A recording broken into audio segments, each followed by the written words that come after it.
particularmente el profesor César Giraldo, un gran académico de la Universidad Nacional, y otros muy directos e importantes, personas altamente especializados, se han planteado que además de esto, necesitamos tener un programa de emergencia del hambre hoy. En Colombia, no, en el mundo, en varias partes del mundo. Entonces, voy a hablar en este segundo bloque de la generalidad de esos programas, más o menos sus razones y su contextura, sin pretender que lo que estamos radicando es solamente eso. Ustedes ven, el proyecto solamente tiene un artículo referido a los programas de emergencia alimentaria que probablemente se sigan sucediendo en Colombia y en el mundo. Es programas de emergencia alimentaria, segunda y final parte.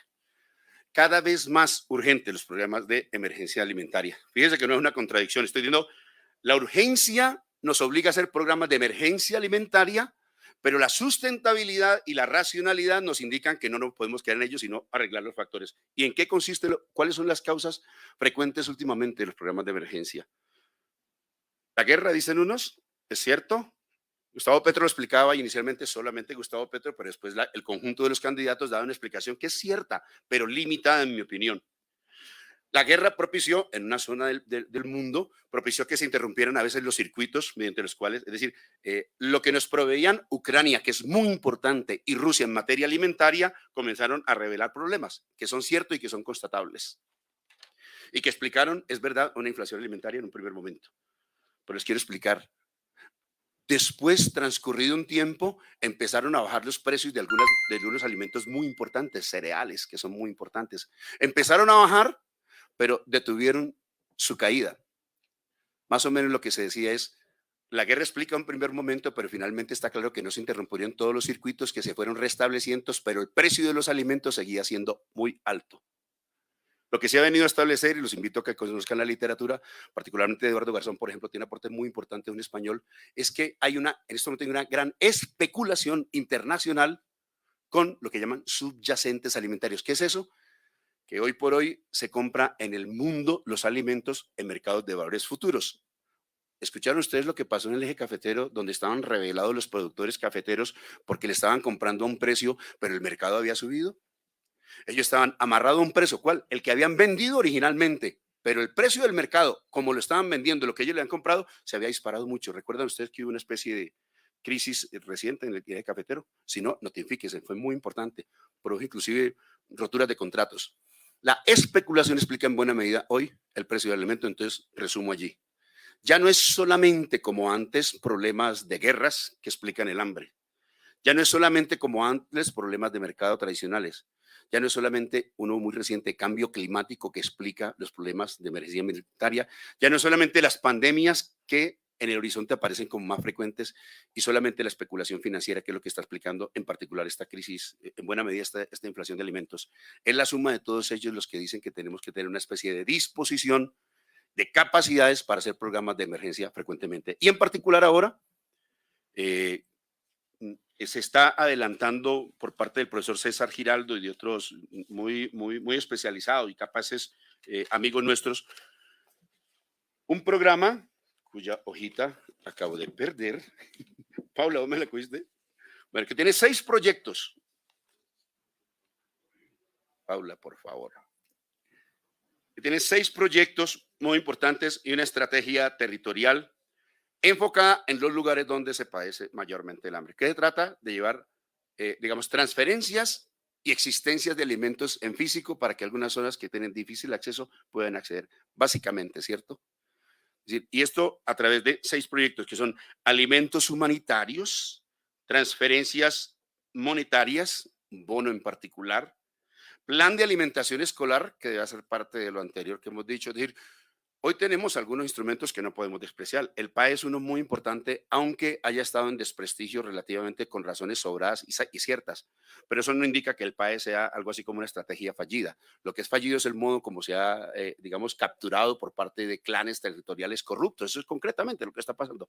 Pero evidentemente no vamos a reinventar lo que ya está. Y es que el conducto escolar, la escolaridad y la familia vinculada a las necesidades educativas también es un proyecto muy importante.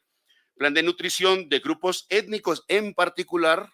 Nos duele mucho ver en la altillanura indígenas recogiendo sobras de las basuras. Y esto es un hecho que se volvió paisaje en algunos momentos. Es indignante desde el punto de vista social. La Guajira, bueno, y desde luego otras zonas, el Pacífico colombiano para mencionar, llenos de riquezas naturales y con dificultades.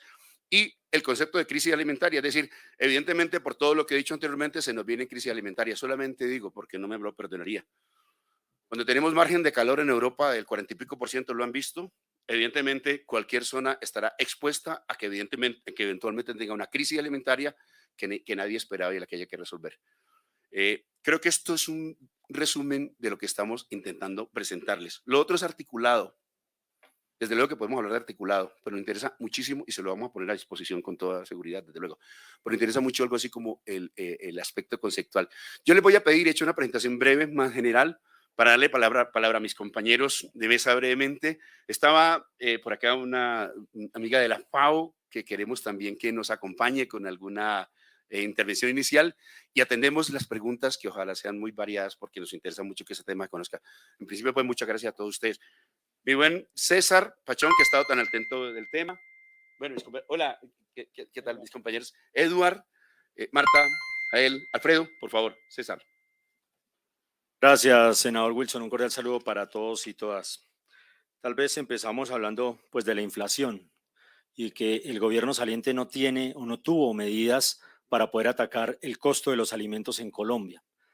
Entonces, pues se anuncian crisis mundiales del costo de los alimentos, aumentos, y nosotros como gobierno pues tenemos que responder a ello y sobre todo prevenir ese colapso. Es increíble que en Colombia, un país productor de alimentos, con agua, con tierra, con campesinos, vemos morir a los niños de hambre. Digamos que es algo que no tiene razón de ser, y por eso nuestro gobierno de Gustavo Petro y Pacto Histórico proponemos esta guerra contra el hambre. La guerra que nosotros vamos a realizar en Colombia es contra el hambre, es contra la pobreza, es contra la desigualdad.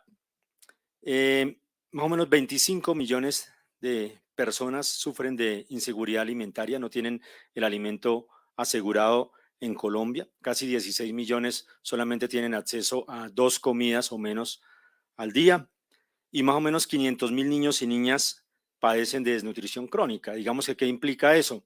Pues que no tienen un futuro, porque lamentablemente si en la primera etapa de desarrollo cerebral y la primera etapa de desarrollo de estos niños y niñas no se les da los nutrientes suficientes, pues están condenados a que su coeficiente intelectual y su desarrollo en general pues va a ser mucho menor. Entonces, ¿qué esperamos pues de la población colombiana si nosotros no somos capaces de asegurarle la alimentación y la nutrición adecuada a estos niños y niñas, como nos lo sugiere la FAO, a quien le doy un saludo también muy especial, que desde el Frente Parlamentario contra el Hambre nos han venido acompañando estos años? Esto también semeja que a futuro estos niños y niñas podrían tener un 54% menos ingresos, por lo que no pudieron desarrollar su coeficiente. 21 millones de personas en Colombia están en pobreza monetaria, o sea que con alrededor de 332.000 pesos solamente tienen el ingreso a su hogar, y obviamente que este dinero no les alcanza para comprar los alimentos suficientes con el elevado costo de la canasta familiar que tenemos hoy en día. El precio de la comida del año pasado a hoy aumentó entre un 10 a un 40% según los analistas, y el salario mínimo solo nos aumentó 10%. Las mayores alzas vemos alimentos como el maíz, como la carne de res, la carne de pollo, la papa, el huevo. Tengamos en cuenta que muchos de estos alimentos, especialmente huevo y carnes, vienen pues producto de la elaboración de concentrados en Colombia. Ustedes han visto el precio del dólar y el costo en el que se subió la tonelada de maíz. Lamentablemente Colombia dejó de producir estas materias primas por la apertura económica, por los tratados de libre comercio que fueron políticas neoliberales, y lo que causó fue básicamente es que Colombia dependa de alimentos importados. Estamos importando a Colombia alrededor de 6.200.000 toneladas de maíz, las cuales podemos producir. Solamente estamos produciendo 1.800.000 toneladas, y prácticamente los cultivos de soya desaparecieron. Para poder elaborar los concentrados para alimentar pollos, gallinas ponedoras de huevo, también vacas que producen leche, peces, cerdos, pues básicamente que dependemos de la industria del concentrado. Y lamentablemente Colombia ha tenido un déficit en el proceso agroindustrial, pero también en la producción de materias primas. Nosotros le apostamos también que con esos comités que se van a establecer en regiones, a nivel municipal, a nivel departamental, desde la ley que proponemos, y a nivel nacional, se tienen que activar y organizar todos los procesos productivos y garantizar la producción de materias primas, garantizar los procesos agroindustriales para poder tener el alimento disponible. Como lo dijo nuestro presidente Gustavo Petro, le apostamos a tener soberanía alimentaria en Colombia. No podemos seguir dependiendo de alimentos importados y va a ser en una etapa de transición. Esto no es de un día para otro, pero esperamos contar con el apoyo de la industria, con el apoyo de los productores, con el apoyo de las comunidades desde los diferentes sectores para poder establecer o llegar a una soberanía alimentaria. Algo que ha causado un impacto muy fuerte para elevar el costo de la canasta familiar ha sido el costo de los insumos agropecuarios. Y entre ellos tenemos pues los fertilizantes, que el mercado que se mueve en Colombia, que son casi 5 billones de pesos lo que vale todos los insumos agropecuarios, pues el fertilizante pesa casi un 48%, casi el 2.4 billones de pesos se va en fertilizante. Y vemos cómo un bulto de fertilizante para que un campesino pueda producir sus alimentos subió en los últimos 8 o 10 meses de 65.000 pesos, un bulto básico de triple 15, a aproximadamente 230.000 pesos, subió casi 4 veces más. Y el gobierno saliente no tomó ninguna medida, ni implementó ninguna medida, y en este momento encontramos que los campesinos bajaron sus áreas o redujeron sus áreas de siembra. Entonces, debido a eso, se ha disparado el costo de la canasta familiar y también una acción que hizo el presidente Iván Duque, que fue, llamemos una toma hostil de la empresa Monómeros Colombo Venezolanas, una empresa productora de fertilizante que pertenece al gobierno de Nicolás Maduro, gobierno de Venezuela, y que suministraba o distribuía en Colombia alrededor del 35% de fertilizante y que hoy está suministrando solo entre el 8 y el 12%. Este déficit también hizo que se disparara pues el precio de los fertilizantes en Colombia y es algo que dentro de la ley del hambre los comités y las organizaciones que se tienen que discutir qué se va a hacer en cada región y a nivel nacional, tenemos que entrar a trabajar con ellos para solucionar este problema y como lo dijimos, con nuestros productores poder pues bajar los costos y que podamos producir alimentos a un menor precio. Yo sé que muchos nos van a criticar, nos van a decir que populistas y demás, pero nosotros estaremos contentos y felices con que los niños y niñas y la población colombiana se vaya a dormir con comida en el estómago. Sería la mayor victoria de este gobierno. Muchas gracias. Bueno, vamos prontamente a dar una especie de saludo muy breve de mis compañeros y atendemos a ustedes inmediatamente. Voy a pedirle a Marta, Alfredo y a Jael que nos den un saludo muy breve y que podamos pasar las preguntas para que con Gabriel Becerra y con Edward podamos responder posteriormente en el siguiente segmento. Marta, Jael, Alfredo, por favor. Saludarlos. Para nosotros es un orgullo presentar este proyecto de ley que busca garantizar el derecho a la alimentación, el derecho humano a la alimentación y a la nutrición a través del sistema de garantía progresivo de derecho humano a la alimentación. Y esto hace parte de los compromisos que hizo este gobierno de crear unas políticas públicas para la garantía y la soberanía alimentaria. Para mi región, pero también para el Amazonas, para el Bichada, porque no solo en La Guajira se está pasando hambre, en Cundinamarca se está pasando hambre. La mayoría de las familias hoy se acuestan solo con 2 comidas. Y para nosotros, el desarrollo significa estar bien alimentados y bien nutridos.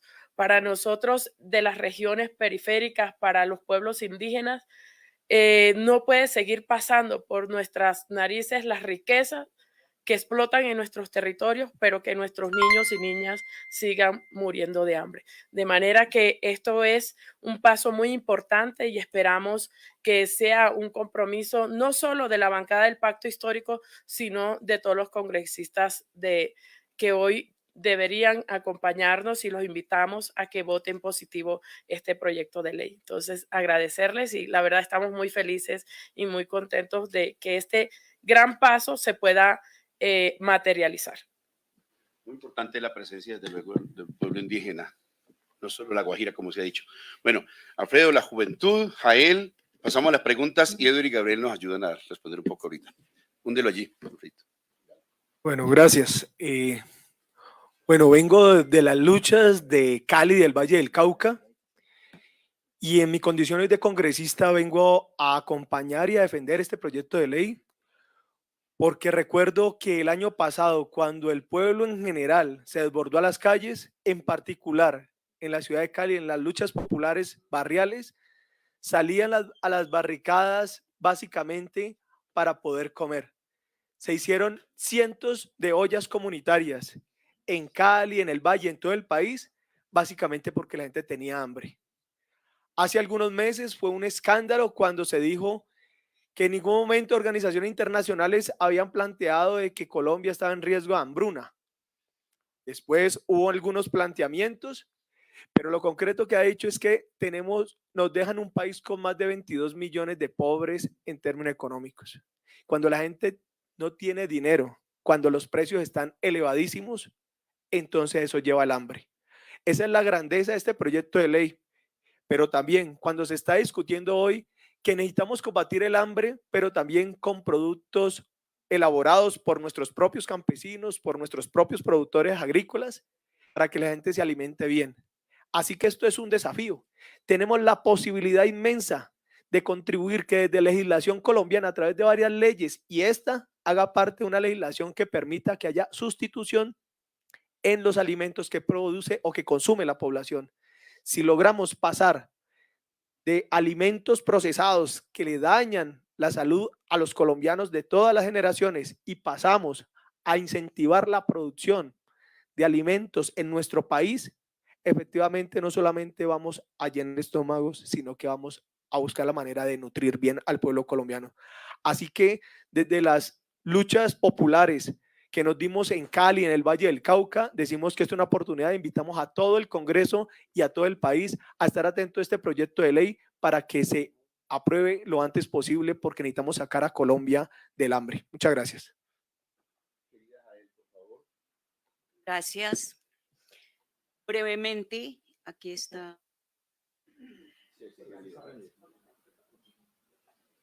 Yo creo que iniciamos esto porque lo que dijimos en la campaña fue lo que prometimos, un plan de choque contra el hambre. Cero hambre, esa es la propuesta, porque es urgente, urgente que este proyecto de ley se haga efectivo. Se haga efectivo y va a ser muy importante para el inicio, porque no sería completo esta propuesta si no pensáramos pues en la producción agropecuaria en serio, las carreteras, la reducción de las importaciones, el crédito para los campesinos, los subsidios para los insumos, como lo ha planteado César Pachón. Esto es muy grande, ¿sí? Y habrá que fortalecer el sector agropecuario, que es fuente de riqueza para este país.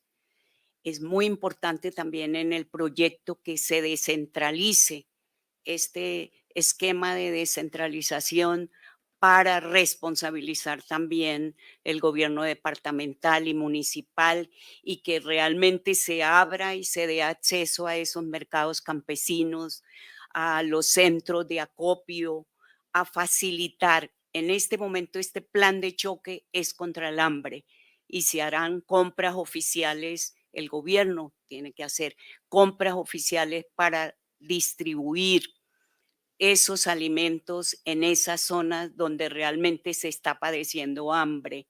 Hay gente que no es consciente en este país porque tienen las 3 comidas al diario, pero nosotros que estuvimos en los territorios, que venimos de los territorios, sabemos el hambre que se aguanta, sobre todo también en el sector campesino, en el sector rural. También hay gente que padece hambre en ese sector, por eso importante el enfoque de género allí, ¿sí? En este plan de choque, en este proyecto de ley que tenemos, que en el debate iremos puliendo y agregando muchas cosas. Muchas gracias para todos. Muchas gracias, querida Javier. Edward y Gabriel, para que, por favor, Gracias, muy buenos días a todas y todos. Bueno, pues importante entender que como bancada de gobierno en el Congreso de la República, pues venimos también a hacer parte del propósito por cambiar incluso los discursos. Cuando desde las instituciones hemos hablado solo de seguridad alimentaria, nos hemos quedado cortos. Hoy se abre paso en el Congreso de la República toda una legislatura, toda una agenda legislativa que permitirá la garantía del derecho a la alimentación.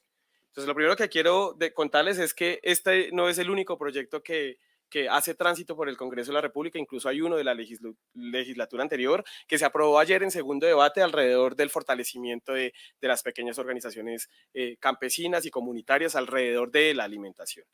El segundo, un proyecto de acto legislativo, de hecho, del que seré coordinador ponente, relacionado con el derecho a las semillas nativas, la protección de la semilla nativa y la configuración en la Constitución del derecho a la alimentación adecuada. Y, por supuesto, que quisiera que lo viéramos a la luz de las escalas de realización del derecho a la alimentación adecuada, que incluye la seguridad alimentaria, por supuesto, que es lo más individual, lo más pequeño de todo el derecho, pero también las autonomías alimentarias, que es la realización del derecho en términos comunitarios, y lo tercero, la soberanía alimentaria, que ya estamos hablando de los estados y las naciones, y cómo eso se convierte en el discurso que se posiciona alrededor de la alimentación, porque incluye, por supuesto, y cierro con esto, toda la discusión sobre el campesinado como sujeto colectivo de derechos, que ya no hablamos solo de la producción de alimentos, sino como el proceso alimentario y la soberanía alimentaria y el derecho a la alimentación alimentaria se entienden como un factor del desarrollo humano que no solo es físico, nutricional, sino también es cultural, social y económico e incluso ambiental. Entonces, tener en cuenta que aquí se crea una institucionalidad, todo un refuerzo que hace parte de un marco más grande de normatividad que se está construyendo y que transita hoy en día por el Congreso de la República. Enhorabuena, por supuesto. Gracias, querido Edward.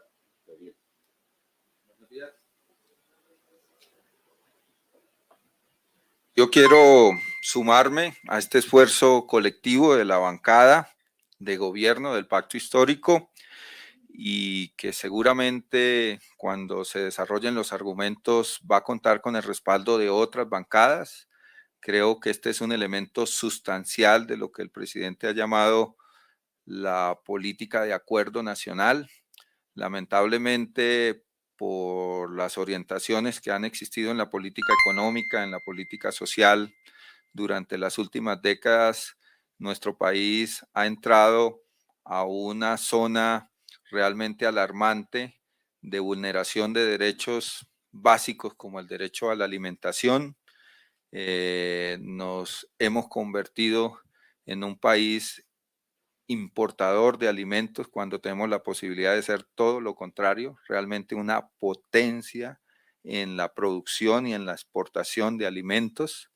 Este proyecto entonces entra a atacar uno de los componentes de una cadena, de una situación estructural que hay que revertir, que tiene que ver con la posibilidad de recuperar, como ha dicho Edward, no la seguridad alimentaria, sino la soberanía alimentaria, poder por lo tanto reactivar el campo tal cual lo estamos planteando dentro de lo que hemos llamado un proceso de reformas y de democratización y dentro de lo inmediato un programa de choque que impida que estas familias y en particular niños que no solamente se van a la cama sin los 3 platos de comida al día, sino que lamentablemente, y parece que fuera de otro momento de la vida de la humanidad, niños que mueren de hambre por desnutrición en nuestro país, nunca más vuelva a pasar.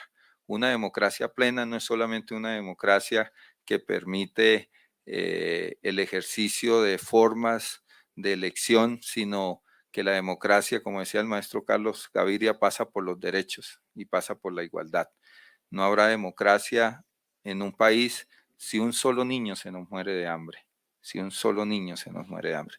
Por lo tanto, este es un proyecto que quiere responder dentro de este plan de choque a la crisis social desde la perspectiva de la bancada de gobierno y del mismo gobierno, e invito yo a que los medios de comunicación, a que la ciudadanía nos contribuya en su difusión y nos contribuya a su enriquecimiento para que este sea un elemento que nos una a todos los colombianos, este sea un elemento del acuerdo nacional. lograr que nuestro país sea un país con hambre cero, sin ningún ciudadano y peor, sin ningún niño que tenga que padecer estas circunstancias. Invitarles entonces a que nos ayuden a difundir el proyecto e invitarles a que nos ayuden a enriquecerlo para que este objetivo se cumpla lo más pronto posible. Muchas gracias. Bueno, estamos atentos a sus opiniones, sugerencias y preguntas. Gracias por asistir. Colegas, como siempre, por favor, el nombre y el general que pertenece, por favor, o organización. Y creo que Carlos nos va a ayudar con el micrófono. Muchas gracias. Hola, buenos días, senadores, representantes. Cintia Pineda de Red Más Noticias. Específicamente, ¿qué es lo que propone este proyecto? Se hablaba de un bono alimentario. ¿Qué alimentos se subsidiarían y para qué población en específico? Gracias.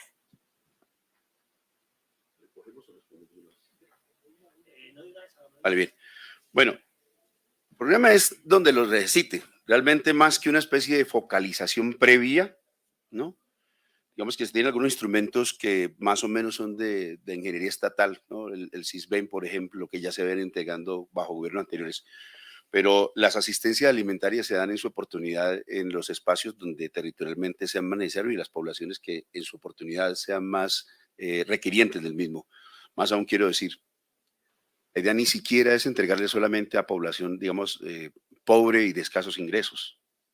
La experiencia es que cuando se presentan estos requerimientos, con frecuencia es en un grupo, digamos, un espacio poblacional indistintamente de su nivel de ingresos, debe ser asistido en términos alimentarios. De modo que en lo que concierne al proyecto, que tenemos un artículo que permite o que, digamos, instituye la posibilidad de programas de emergencia alimentaria, lo serán en la medida de cada oportunidad. En esta en particular, apenas nos estamos instalando en el gobierno nacional, ya se está trabajando. La idea es entregar, digamos, alimentos diversos de acuerdo inclusive con las demandas regionales y específicas territoriales y un bono. Las transferencias pueden ser monetarias en general, pero se puede también trabajar una especie de bono en particular que es alimentario y que permita en suma el acceso efectivo de la población a los alimentos en los espacios territoriales donde sea requerido. Creo que es como la respuesta más inmediata para, en lo general del punto, y en particular del que se aspiraría a regresar ahora. ¿Me permites complemento? Va a haber unos comités a nivel regional, a nivel nacional, todo dirigidos de la Presidencia de la República. Cada departamento de Colombia tiene unas particularidades, tiene unas condiciones topográficas, tiene unas condiciones de suelo, de producción de alimentos. Esos comités tienen que crear, construir, planificar, digamos, todo cómo se va a suministrar, cómo se va a hacer y obviamente nosotros, la institucionalidad, todo el acompañamiento y todo el apoyo que se pueda dar, porque tú no puedes sacar una sola reglamentación y norma a nivel nacional cuando las condiciones de los departamentos varían y están variando, están cambiando. Y también las condiciones mundiales. Por ejemplo, una cosa sería un comité de esto proponiendo un sistema alimentario en pandemia y otro proponiéndole cuando no tenemos pandemia. No podemos poner una sola reglamentación y entonces cuando se nos presenten situaciones diferentes de los cambios mundiales, entonces solo tener esa ley ahí que no la podemos volver flexible, sino que por eso van a ser esos consejos, esos comités, para poder, de acuerdo a las condiciones que estemos viviendo, accionar. Y el comité de emergencias, como lo dice el senador Wilson, para cualquier situación que se presente, poder responder de una manera inmediata. Gracias.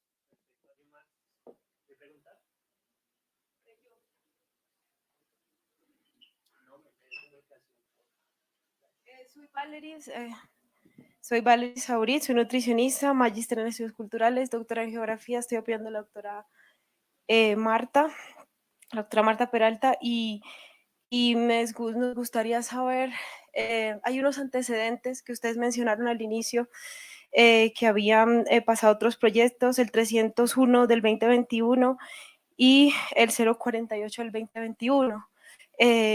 Eso, bueno, tiene que ver con el Sistema Especial para la Garantía Progresiva del Derecho a la Alimentación y la reestructuración de la Comisión Intersectorial. La Comisión Intersectorial, desde donde sabemos, pues en los gobiernos pasados, pues ha sido digamos, un fracaso en términos de abordar la soberanía alimentaria. ¿Qué va a pasar con esa comisión intersectorial que está más a nivel central? ¿Cómo va a ser la articulación con los planes departamentales de seguridad alimentaria y estos comités?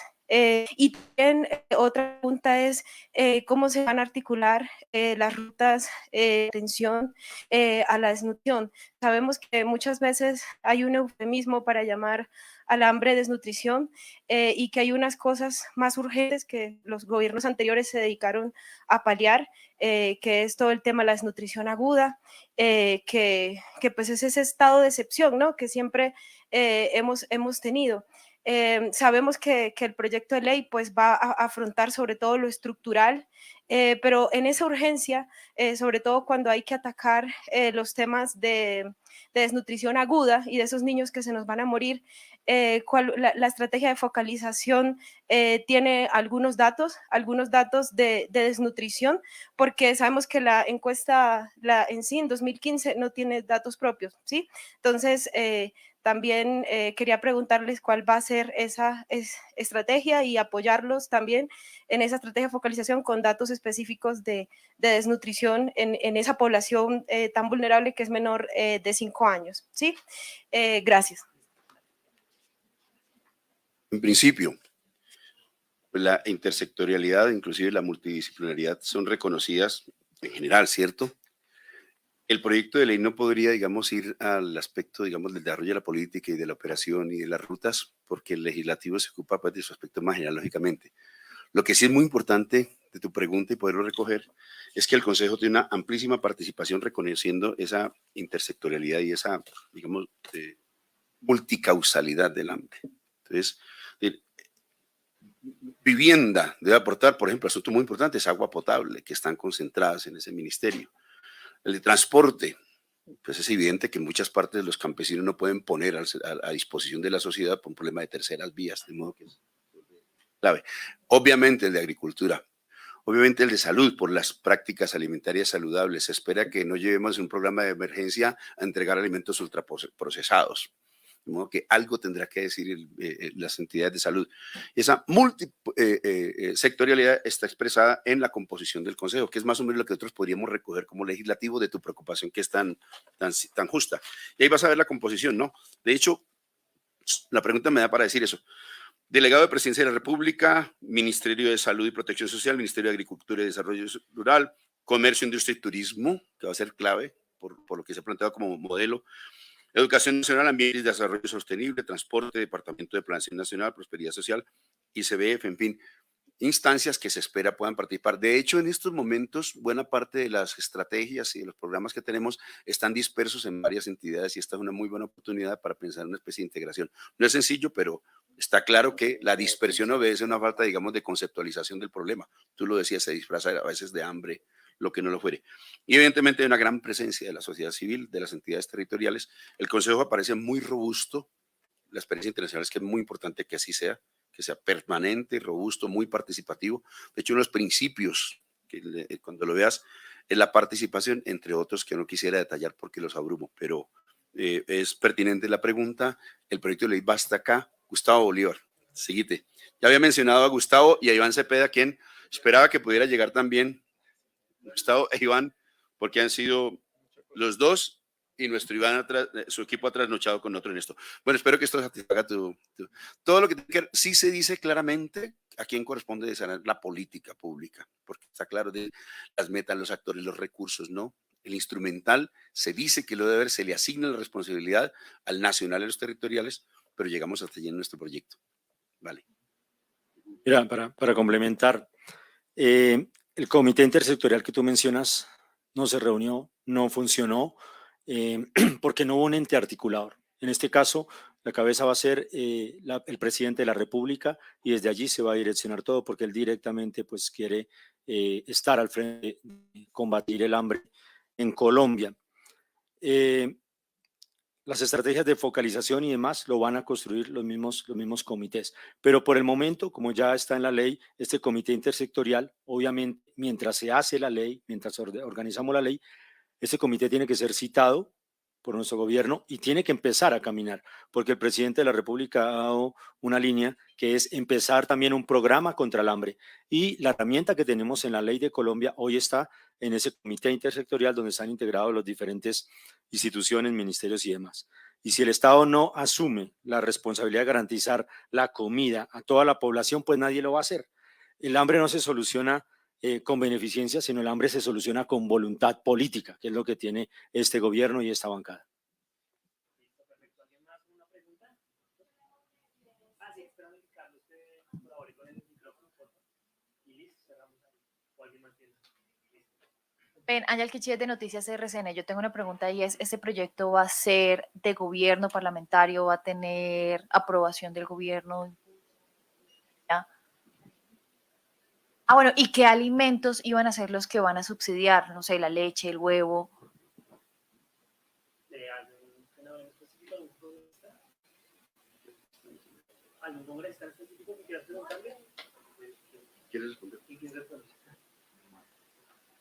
Bueno, este es un proyecto de iniciativa parlamentaria que está respaldado por el gobierno del presidente Gustavo Petro y todos sus ministros.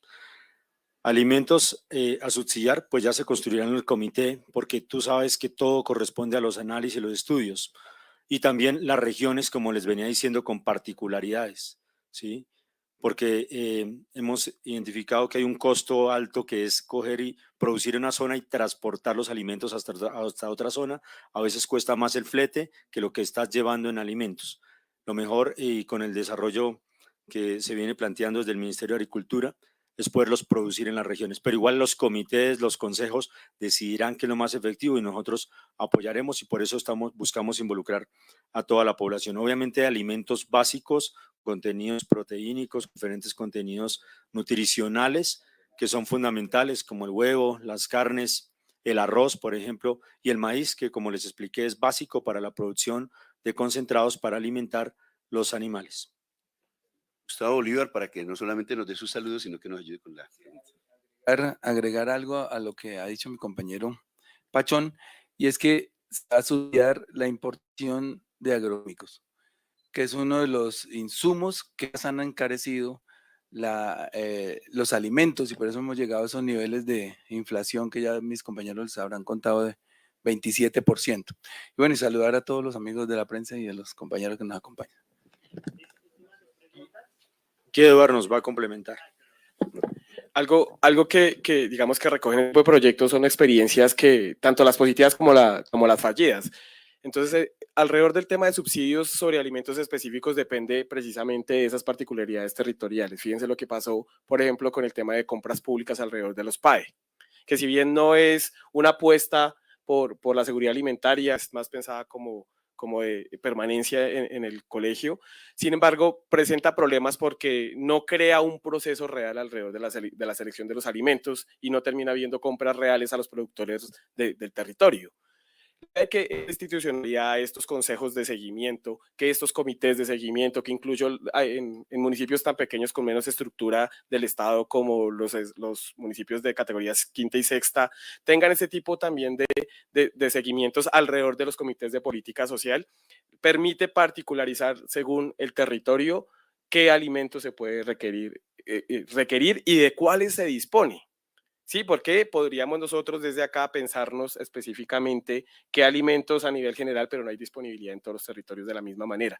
Esas particularidades son las que han hecho que muchas iniciativas, probablemente con buenas intenciones, no se realicen porque no cuenta con particularidades territoriales. Si no hay contexto territorial, falla la mayoría de políticas públicas. Eso es lo que busca incluso esta institucionalidad. No es buscar comités por comités para que se reúna nuestra gente y ya. Es precisamente para hacerle seguimiento y que la política aterrice al territorio en contexto territorial y no solo lo que se ha producido o pensado desde los escritorios en Bogotá. Solamente por agregar algo, que la pregunta de mencionaba que durante la campaña y ya en el inicio del gobierno ha sido lo suficientemente claro el presidente y en el contenido del programa de que esta va a ser una prioridad del gobierno nacional. Por lo tanto, es un proyecto que presenta su bancada y que va a contar con el respaldo del gobierno nacional en los ajustes institucionales, en los temas presupuestales y en la voluntad política que, como se ha dicho acá, es esencial para llevarlo a cabo.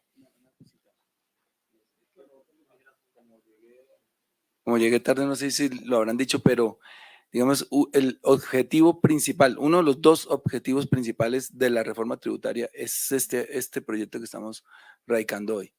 Atacar inmediatamente el hambre, porque como ustedes saben, hay proyectos que pueden legislar con calma, pero el estómago no aguanta y por lo menos la mitad del dinero de la reforma va a ir a este programa. Hola. Bueno, mi nombre es Daisy Quevedo. Hago parte del equipo del profe César Giraldo, que hicimos el programa. Vamos, está la propuesta ahí sobre la mesa. Agradecemos mucho, digamos, la mención que hace Wilson sobre el programa.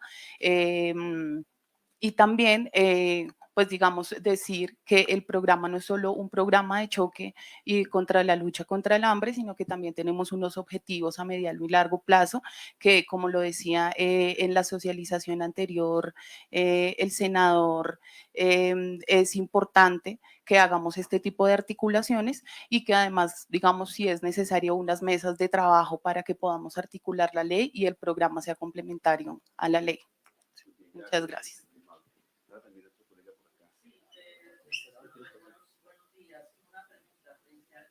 Senadores, buenos días. De Blue Radio. Frente a este proyecto que nos presentan, nos gustaría saber qué va a pasar con los alimentos importados y con los productos y los insumos, por ejemplo, para agrarios importados. Habíamos conocido por parte de la propuesta del hoy presidente Petro, pues que se iban a subir los aranceles en este tipo. ¿Esto ustedes lo han concebido en el proyecto de ley, subir aranceles a productos importados?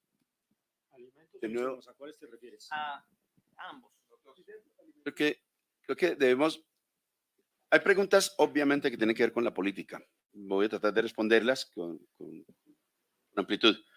Pero voy a notar que, obviamente, el proyecto de ley a lo que puede aproximarse en su aspecto general del sistema es a otorgarles unas facultades y unas responsabilidades a un organismo para que desarrollen la política. Se dan unas pautas demasiado generales.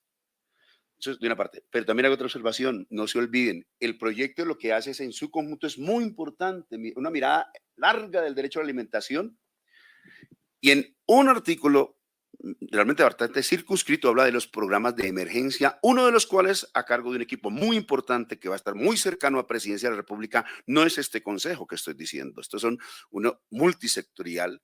Hay varios muy representativos para hacerlo de largo aliento. Pero este en particular es uno de Presidencia, el profesor César Giraldo, y un equipo muy importante lo ha venido desarrollando, es una parte. Ahora, en la política, lo que ha hecho Gustavo Petro, ahora sí ya no respondo solamente por el proyecto de ley, sino lo que ha hecho Gustavo Petro es más o menos esto: vamos a reindustrializar y reagrarizar el país. No podemos depender del rentismo y el extractivismo. Eso es, digamos, su aspecto más general. Y en función de esto, vamos a hacer varias cosas. Uno, otorgarle condiciones a la economía real, al aparato productivo para que se desarrolle. Eso significa darle conocimiento, darle espacio, darle créditos, entre otros. ¿Sí? Eso más o menos está dicho. Y en el agro en particular, y uno podría decir casi que en todo, debería aplicarse un criterio de aranceles inteligentes, que fíjate, no es necesariamente aumentar aranceles. Lo más inteligente en determinadas épocas puede ser bajar el arancel de determinado producto que de acuerdo con el interés y de manera soberana nos resulta importante bajarle el precio. Entonces tomamos la decisión de que se aumentan o bajan los aranceles en función de la defensa de la producción nacional y de los intereses de la sociedad. A veces no concurren, es verdad, a veces no concurren, fíjate tú. Es decir, tenemos una crisis alimentaria, nuestra producción nacional no está a tono y entonces nos interesa mucho traer mucho alimento. Pues de suyo lo hacemos aquí en Cafarnaúm, no lo hace cualquier gobierno serio y responsable. Eso en la temporalidad. Lo que queremos a futuro es tener soberanía alimentaria, de modo que no tengamos que estar padeciendo esas crisis que se dan por choques, ya lo dijimos, climáticos, la guerra, la pandemia. Venimos de una pandemia que nos lo exhibió. Y muy particularmente me interesa dejarlo dicho, la volatilidad de los precios de los alimentos es algo bastante estudiado, pero en este momento es mucho mayor fruto de la especulación. La guerra tiene grandísimos ganadores en especulación alimentaria a esta hora y se explica de buena medida la inflación de alimentos a esta hora. Les he dicho, el que quiera un poquito verlo más, le hago por publicidad de gratis.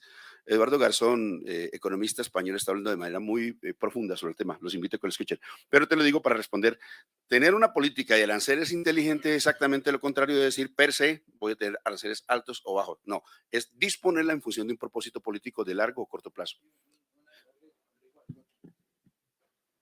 Lo que dice Wilson. Durante la campaña, el presidente dijo que en sus primeros días iba a aumentar los aranceles precisamente a varios de los productos que más están afectando la canasta familiar. Lo que pasa es que eso pasa por una renegociación de los TLC. Entonces, estamos en ese momento convenciendo, sobre todo los TLC más desventajosos que tenemos, a los gobiernos con los que se han firmado, a los grupos de países con los que se han firmado, para que esa política de ayuda a Colombia, incluso se mezcla con un tema de política de drogas para sustitución de cultivos, pase porque nosotros podamos renegociar varios de esos puntos, porque hacerlo unilateralmente hoy significa nada menos que violar un acuerdo. Entonces, estamos estudiando qué productos se pueden hacer sin renegociar TLC, a qué productos se les puede rebajar el arancel, aumentar el arancel, perdón, y a qué productos no se les puede aumentar. Pero eso ese estudio no se va a tardar más de 15 días. Hay algo importante. En las condiciones en que entrega el país el gobierno de Iván Duque, en este momento no sería responsable ponerle un arancel inmediatamente a productos que están entrando a suplir el déficit que causó el mal manejo del presidente Iván Duque, el acopio, la distribución de fertilizantes en Colombia, de los insumos agropecuarios, la falta de programas. Nosotros tenemos que entrar a nivelar con las acciones de nuestra ministra de Agricultura, de nuestro presidente, para poder abastecer de insumos agropecuarios el país, buscar reducir los costos de los fertilizantes y los insumos en alianzas con países que nos quieren apoyar en ese sentido y poder ya tomar decisiones frente a lo que dice mi compañero Gustavo Bolívar, basado en cifras y datos, para poder empezar a ejercer este tipo de decretos o acciones. Y les recuerdo que hace 9 años, el 19 de agosto hace 9 años, en el paro agrario del campesinado colombiano, obligamos al gobierno del presidente Santos a quitarle los aranceles a los insumos agropecuarios. Lo único que paga hoy de impuestos los insumos agropecuarios es lo que pague en temas logísticos, que es alrededor de $1 billón que están pagando para importar esos insumos y que esperamos, ojalá, Gustavo Bolívar, proponer en esta reforma que ese dinero vaya a entrar a subsidiar los insumos agropecuarios. Lo que pagan los importadores, que es alrededor de $1 billón para poder hacer sus operaciones logísticas y demás, que es un 19% que están pagando ahí ellos y que pudiera entrar a pasar, que es una propuesta que yo personalmente tengo. Bueno, vamos a agradecerle mucho.